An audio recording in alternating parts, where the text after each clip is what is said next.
ना जातीसाठी लढले, ना धर्मासाठी लढले, ना जातीसाठी लढले, ना धर्मासाठी लढले. शूर भारतीय वीर फक्त देशासाठी लढले, देशासाठी लढले. आजच्या कार्यक्रमातील अध्यक्ष, सन्माननीय वंदनीय गुरुजन वर्ग व येथे उपस्थित माझ्या विद्यार्थी मित्र मैत्रिणींनो, सर्वांना माझा नमस्कार. 15 ऑगस्ट स्वातंत्र्य दिन साजरा करण्यासाठी आपण येथे जमलेलो आहोत.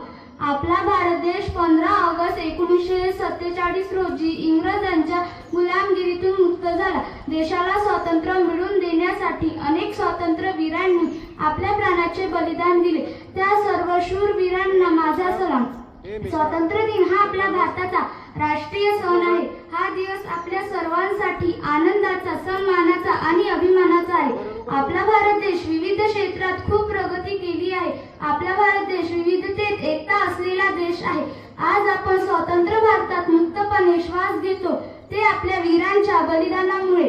तेव्हा आपणही जबाबदार नागरिक म्हणून देशप्रेम, एकता आणि देशाच्या विकासासाठी काहीतरी केले पाहिजे. स्वातंत्र्यानंतर भारताने क्रीडा, कला, आर्थिक, सामाजिक तसेच साहित्य क्षेत्रात प्रगती केली आहे.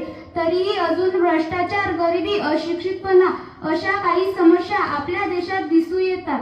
महात्मा गांधी, नेताजी सुभाषचंद्र बोस, भगतसिंग, लोकमान्य टिळक आणि अनेक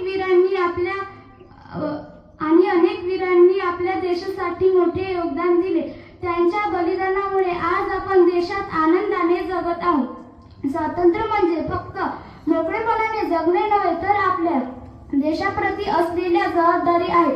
आपण प्रामाणिक नागरिक म्हणून देशाचा विकास करू आणि राष्ट्रीय एकता जगू.